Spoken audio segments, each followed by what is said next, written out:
Jangan lupa untuk subscribe YouTube channel Metro TV News dan nyalakan notifikasinya.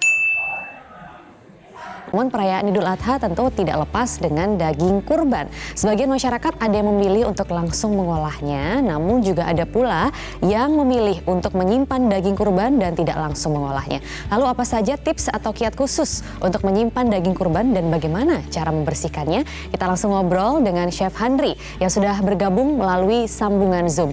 Halo, selamat pagi Chef Handri. Halo, selamat pagi Maria, selamat pagi pemirsa di rumah. Selamat Hari Raya Idul Adha. Iya, terima kasih Chef Handri. Sebenarnya saya kangen ini untuk langsung bisa masak daging kurban sama Chef Handri seperti tahun lalu, seperti Idul Adha tahun lalu begitu ya. Tapi karena pandemi ini jadi kita saling berbagi tips dulu aja kali ya Chef ya. Iya. Chef, jadi kan kalau kita ngomongin mengenai daging kurban itu kan ada daging sapi ataupun daging kambing. Nah, itu kalau misalnya kita ingin menyimpannya, karena biasanya kan kita tidak bisa langsung mengolahnya. Biasanya ada masyarakat yang menyimpannya. Itu kalau sebelum menyimpan lebih baik itu dicuci dulu atau langsung disimpan? Oke, daging kambing itu, baik daging kambing atau daging sapi, kalau dicuci harus secepatnya dimasak. Karena ketika daging sudah bertambah kadar airnya, itu menyebabkan bakteri itu akan lebih cepat berkembang biak. Jadi kalau mau hanya dicuci langsung dimasak, kalau mau disimpan cukup dibersihkan, misalnya dilap dengan kain kering, lalu bisa langsung dimasukkan ke dalam freezer atau chiller. Nah, dibersihkannya itu dengan cara apa ya, Chef? Karena kan kita tahu kalau daging kambing itu ada aroma khas begitu. Daging sapi mungkin juga ada, tapi tidak sepekat daging kambing. Apakah dibersihkannya, kalaupun tidak dicuci, apa harus dikasih jeruk nipis? Atau cukup dilap saja atau bagaimana, Chef? Kalau daging kambing, waktu mau disimpan tidak perlu diapa-apakan, termasuk daging sapi. Ketika akan mengolah, baru kita bisa lakukan seperti mencampur, dicuci dengan jeruk nipis, dengan cuka, atau bisa juga kadang-kadang orang dicampur dengan nanas, parutan nanas, supaya aroma kambingnya hilang dan daging lebih empuk.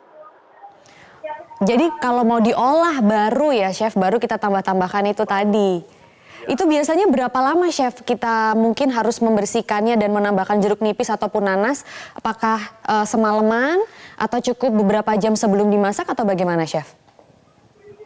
Kalau untuk dibersihkan itu beberapa saat sebelum memasak. Tetapi kalau mau dibumbui dengan parutan nanas bisa beberapa jam sebelum dimasak, sekitar 2 atau 3 jam itu bisa. Oke, kemudian Chef Handri, apa sih yang harus kita lakukan yang mungkin juga harus kita hindari begitu apabila kita ingin membersihkan baik daging sapi ataupun daging kambing?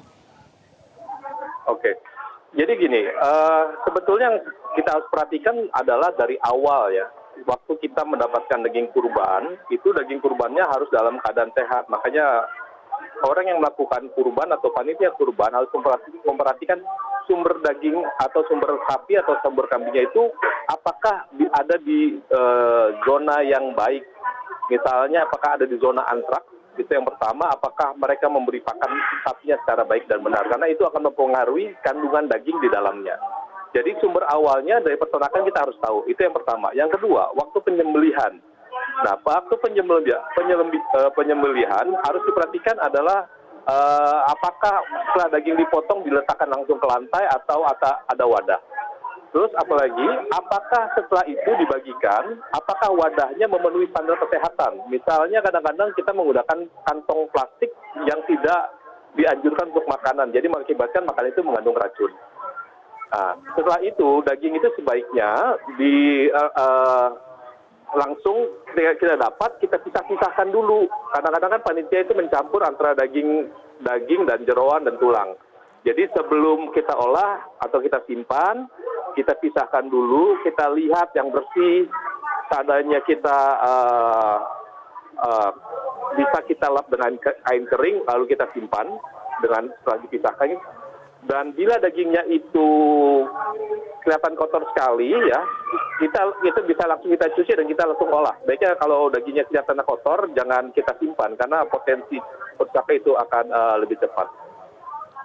Oke, nah kalau tadi sudah melakukan hal-hal yang Chef Handri katakan, begitu ya, sudah kita lihat, sudah kita pantau semua dan sudah kita lakukan.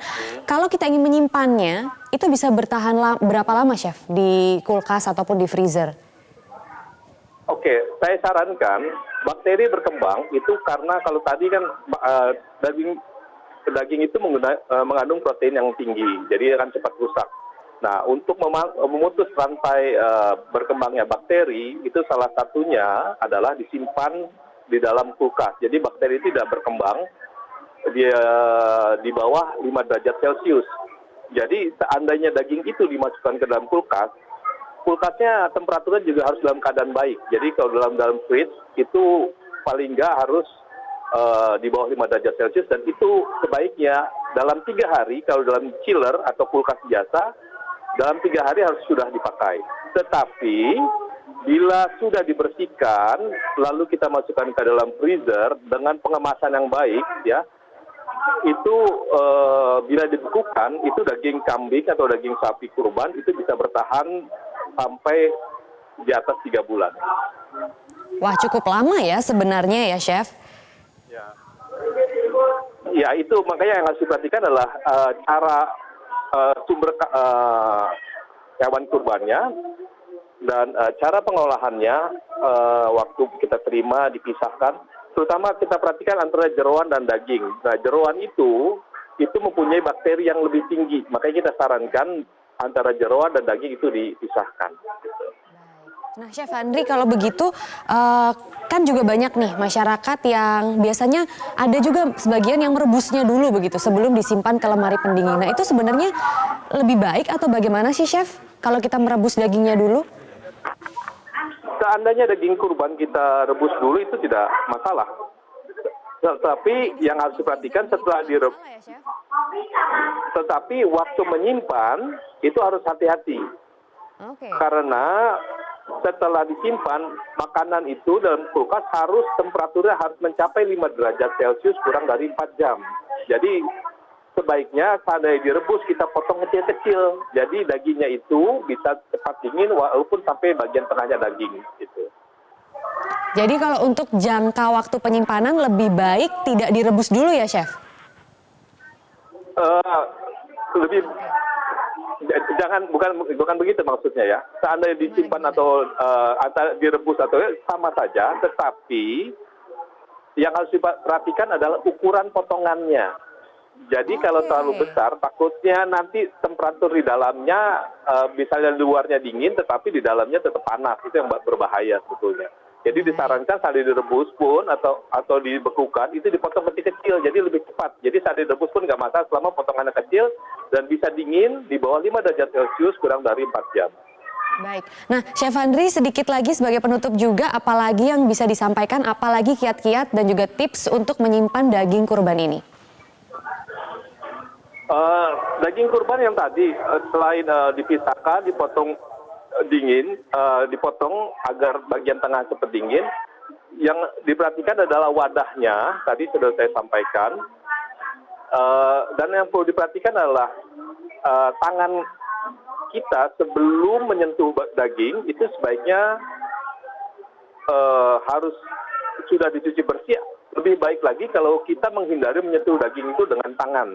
Jadi sebaiknya dengan alat. Jadi bakteri yang ada di tangan tidak terkontaminasi ke dalam daging. Gitu. Baik, dan khususnya untuk pengolahan, ya.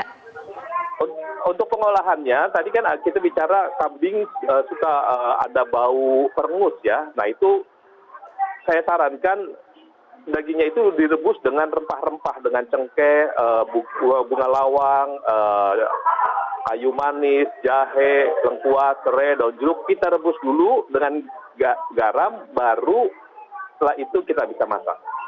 Jadi bau daging perengusnya itu hilang. Oke, terima kasih Chef Handri. Banyak sekali ilmu yang juga kita dapatkan untuk mengolah daging kurban ini dari Chef Handri. Terima kasih banyak Chef, semoga sehat selalu.